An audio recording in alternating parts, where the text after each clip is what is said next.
नमस्कार दोस्तों, स्वागत है आपका स्टडी हिंदी यूट्यूब चैनल में। My self home Jaiswal. दोस्तों, मोस्ट इम्पोर्टेंट यहाँ पे वीडियो रहने वाला है, जो कि रिसेंटली देखिए दादा साहब फाल्के अवार्ड घोषणा की जा चुकी है। बहुत सारे लोगों को यहाँ पे अवार्ड मिले हैं, उन सभी से रिलेटेड और हिस्ट्री से भी से जो प्रश्न बने हैं अब तक, जीके में जो क्वेश्चन आते हैं उनको भी लूंगा, और करंट अफेयर्स से जो रिलेटेड क्वेश्चन बनने वाले हैं उन सभी को दोस्तों इस पर्टिकुलर सेशन के माध्यम से हम लोग कवर करेंगे।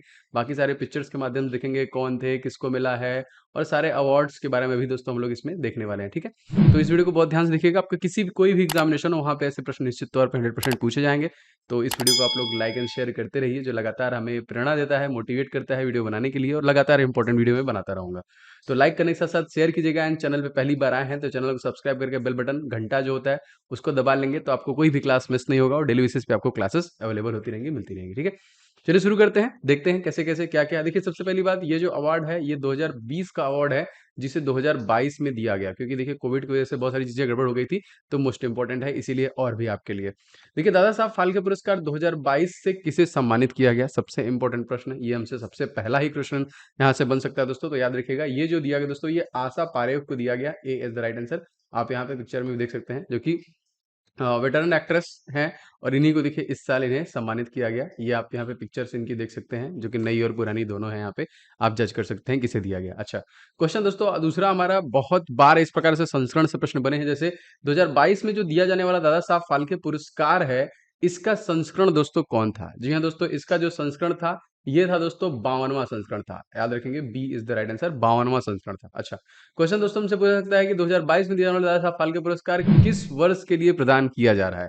दोस्तों, इसे जो प्रदान किया जा रहा है ये 2020 के लिए दिया जा रहा है, जो कि 2022 में दिया गया है कोविड की वजह से। ठीक है, आगे देखते हैं क्वेश्चन। क्वेश्चन देखिए, भारत में फिल्म का, सिनेमा जगत का सर्वोच्च सम्मान दोस्तों कौन सा है? तो देखिए, सिनेमा जगत का जो सर्वोच्च सम्मान है, सिनेमा से निश्चित तौर पर 100% प्रश्न बनते हैं दोस्तों, ये है आपका दादा साहब फाल्के पुरस्कार ही। ठीक है, तो दादा साहब फाल्के पुरस्कार भारत सरकार की ओर से दिए जाने वाले एक वार्षिक पुरस्कार है, जो किसी व्यक्ति विशेष को भारतीय सिनेमा में उसके आजीवन योगदान के लिए दिया जाता है। तो क्वेश्चन इस प्रकार से भी एग्जामिनर आपसे पूछ सकता है। भारतीय सिनेमा के पितामह के रूप में दोस्तों हम लोग किसे जानते हैं? जी हाँ, ये भी प्रश्न बहुत महत्वपूर्ण है। तो भारतीय सिनेमा के पितामह के रूप में दोस्तों हम लोग दादा साहब फाल्के को ही जानते हैं। इनका जन्म 1870 में नासिक महाराष्ट्र में हुआ था, त्र्यंबकेश्वर में। और दादा साहब फाल्के भारतीय फिल्म उद्योग के निर्माता, निर्देशक, पटकथा, लेखक भी हैं। मोस्ट इंपॉर्टेंट, उन्होंने देखिए 19 वर्षों में ही देखिए यहाँ पे 95 फिल्में और 27 लघु फिल्में बनाई हुई। दोस्तों, यदि आप एसएससी एग्जामिनेशन की कंप्लीट प्रिपरेशन करना चाहते हैं तो आपके लिए दोस्तों एक बहुत ही बेहतरीन सा मौका है। और दोस्तों, इस मौके को हाथ से मत जाने दीजिए। अनअकैडमी के टॉप एजुकेटर आपके लिए लेके आ गए हैं टॉप बैच है, जो कि सितंबर 29 से स्टार्ट हो रहे हैं। जैसे देखिए दोस्तों, ऑल इंडिया रैंकर्स बैच है, जो 2022-23 को एसएससी एग्जामिनेशन को फोकस कर रहा है। इस तरह दोस्तों, सिलेक्शन का संकल्प बैच है, जो सीजीएल 2022 को और 23 को कवर करेगा। लक्ष्य बैच है देखिए सीएचएसएल एग्जामिनेशन के लिए। इसी तरह देखिए एम बैच है जीडी कांस्टेबल के लिए। इस तरह बहुत सारे बैचेस, जैसे जनरल स्टडीज के लिए देखिए ऑल एससी एग्जामिनेशन के लिए है। लक्ष्य बैच देखिए जीडी कांस्टेबल के लिए। बैच दोस्तों क्या होता है? बैच आपको कंप्लीट सिलेबस कवर करके देता है। आपको क्लासेस हिंदी इंग्लिश में डिलीवर किए जाते हैं। आपको mock test and raise hand के फीचर्स भी दिए जाते हैं। ये सारी चीजें दोस्तों अनअकैडमी प्लस सब्सक्रिप्शन लेके आप ले सकते हैं। और अभी दोस्तों आपको बेहतरीन मौका है, अगर आप कूपन कोड इस्तेमाल करते हैं OS10, तो इससे आपको 30% का डिस्काउंट मिल जाएगा। जी हाँ दोस्तों, ये सितंबर 26 से 30 तक के लिए स्पेशल ऑफर है, तो आप ले सकते हैं इसको। डिस्क्रिप्शन बॉक्स में मैं लिंक दे दूंगा, वहां से क्लिक करके ले लीजिए और अपने एसएससी एग्जामिनेशन प्रिपरेशन को और अच्छा कीजिए और जल्दी से एग्जामिनेशन क्वालिफाई कीजिए। आगे छठवां क्वेश्चन देखिए, तो दादा साहब फाल्के पुरस्कार की शुरुआत कब हुई? दोस्तों, दादा साहब फाल्के पुरस्कार की जो शुरुआत की गई थी वो की गई थी 1969 में। ए इज द राइट आंसर। ठीक है, तो दादा साहब फाल्के पुरस्कार का प्रारंभ दादा साहब फाल्के के जन्म दिवस पर, जो कि वर्ष 1969 में शुरुआत हुआ, जो भारत सरकार द्वारा सिनेमा के क्षेत्र में दिया जाता है। वंस अगेन वही मैंने बताया, किसी व्यक्ति विशेष को आजीवन जो योगदान के लिए दिया जाता है। अच्छा, आगे क्वेश्चन देखिए। क्वेश्चन आता है, कौन सा मंत्रालय है जो दादा साहब फाल्के पुरस्कार प्रदान करता है? दोस्तों जी हाँ, मोस्ट इंपॉर्टेंट, नीति आयोग, गृह मंत्रालय, रेल मंत्रालय, सूचना एवं प्रसारण मंत्रालय। करेक्ट आंसर दोस्तों हो जाएगा ये सूचना एवं प्रसारण मंत्रालय द्वारा दोस्तों ये जो कि पुरस्कार जो वितरण किया जाता है। अब आप लोग इस पिक्चर को बहुत आसानी से पहचान रहे होंगे, तो आप कमेंट करके बताइए, ये हैं भारत के तत्कालिक सूचना एवं प्रसारण मंत्री। इनका नाम आपको कमेंट बॉक्स में कमेंट करके बताना है कि इनका नाम क्या है। आगे देखिए, तो देखिए वर्ष 1969 में पहली बार इस पुरस्कार से किससे सम्मानित किया गया? जी हाँ दोस्तों, 1969 में जो सबसे पहली बार जो दिया दोस्तों, ये दिया गया देवकी रानी। आपने देखा होगा जीके में अक्सर ये प्रश्न बने हुए हैं। तो दादा साहब फाल्के पुरस्कार भारत सरकार द्वारा जो दिया जाता है, ये सबसे पहला देखिए दिया गया पुरस्कार, जो कि देवकी रानी को दिया गया। इस पुरस्कार के रूप में 10 लाख रुपए और एक स्वर्ण जो कि कलम दिया जाता है। यह पुरस्कार पहली बार अभिनेत्री देवकी रानी को दिया गया था। 2018 में दादा साहब फाल्के पुरस्कार महान अभिनेता अमिताभ बच्चन को दिया गया था। आगे देखिए, दादा साहब फाल्के पुरस्कार में क्या प्रदान किया जाता है? देखिए 3 चीज़ें हैं, तीनों याद रखिएगा। एक देखिए आपका है स्वर्ण जो कमल है, 1 साल है और 10 लाख रुपए, मतलब सब के सब यहाँ पे देखिए दिए जाते हैं। तो option number D is the right answer. चलिए आगे देखते हैं क्वेश्चन हमारा। मरणोपरांत दादा साहब फाल्के पुरस्कार प्राप्त करने वाले व्यक्ति दोस्तों कौन थे? सबसे पहले व्यक्ति दोस्तों कौन थे? तो उनका नाम याद रखना दोस्तों, ये है देखिए पृथ्वीराज कपूर। जैसे विनोद खन्ना को भी मरणोपरांत ही दिया गया था, ठीक है?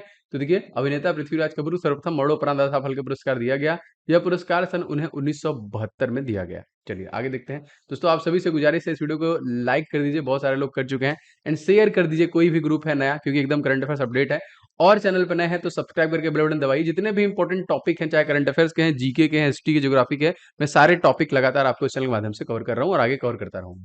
भारत की पहली मूक फिल्म, देखिए ये इंपॉर्टेंट क्वेश्चन देखिए आया हुआ है बहुत बार। तो सबसे पहली दोस्तों जो मूक फिल्म थी वो थी राजा हरिश्चंद्र, ठीक है, जो कि 1913 में पर्दे पर आई थी तथा दादा साहब फाल्के द्वारा ही निर्मित थी। यह फिल्म जो कि पूर्ण लंबाई और भारतीय फीचर फिल्म थी, जो कि याद रखेंगे। राजा हरिश्चंद्र जो थी पहली मूक फिल्म थी, पहली मूक फिल्म। अच्छा आगे देखते हैं क्वेश्चन। अगर आपसे भारत की पहली मूक फिल्म राजा हरिश्चंद्र को किसने बनाया था, देखिए यही है, इसीलिए देखिए सबसे बड़ा सम्मान माना जाता है। देखिए इसे दादा साहब फाल्के के द्वारा ही बनाया गया था। तो यहाँ पे देखिए ढूंढीराज गोविंद फाल्के उपाध्याय दादा साहब फाल्के व वहां पुरुष इन्हें जो कि भारतीय फिल्म उद्योग का पितामह कहते हैं। और Dada Saheb Phalke sir J school of art में प्रशिक्षित सृजनकार कलाकार थे। वह मंच पर अपने अनुभवी अभिनेता थे, शौकीन जादूगर थे तथा कला एवं भवन बड़ौदा फोटोग्राफी का एक पाठ्यक्रम भी उन्होंने किया हुआ था, ठीक है। आगे देखिए क्वेश्चन। भारत की पहली बोलती फिल्म दोस्तों अगर आपसे पूछा जाएगा तो भारत की जो सबसे पहली बोलती फिल्म थी वो थी आलम आरा।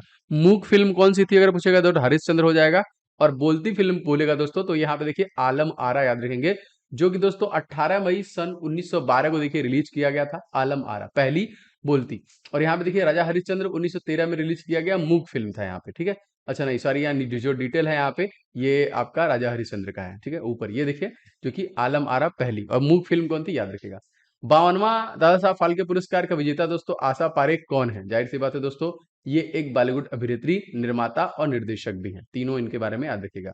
वैसे आशा पारेख किस वर्ष पद्मश्री से सम्मानित किया गया? इनको पद्मश्री भी दिया गया है दोस्तों, ये 1992 में देखिए इनको पद्मश्री दिया गया है। आशा पारेख कब से कब तक केंद्रीय फिल्म प्रमाणन बोर्ड की प्रमुख रही? जी हाँ दोस्तों, ये रह चुकी हैं दोस्तों। तो ये 1998 से लेकर 2001 तक ये केंद्रीय फिल्म प्रमाणन की बोर्ड भी जो कि बोर्ड की प्रमुख भी बनी थी। आगे देखिए, आशा पारेख का जन्म दोस्तों कब हुआ? जी हाँ दोस्तों, आशा पारेख का जो जन्म हुआ था वो 25 अक्टूबर सन 1942 में हुआ था। B is the right. तो इसी प्रकार से देखिए जितने भी अपडेटेड करंट अफेयर्स टॉपिक होंगे मैं आप तक डिलीवर करूंगा, सबसे तेज कोशिश करूंगा जल्दी से आप तक डिलीवर किया जाए। बस आप रिवाइज कीजिएगा। आप इसका पीडीएफ जरूर डाउनलोड कर लीजिएगा। एप्लीकेशन का लिंक मैंने डिस्क्रिप्शन बॉक्स दिया है, उसी के पीडीएफ सेक्शन में आपको वहां से मिल जाएगा। वीडियो पसंद आएगा दोस्तों, वीडियो को आप लोग लाइक किए बिना नहीं जाइएगा, वीडियो को शेयर कीजिएगा, एंड चैनल पर नए हैं तो सब्सक्राइब करके बेल बटन दबा लेंगे तो आपको सारे क्लासेस के नोटिफिकेशन मिलते रहेंगे।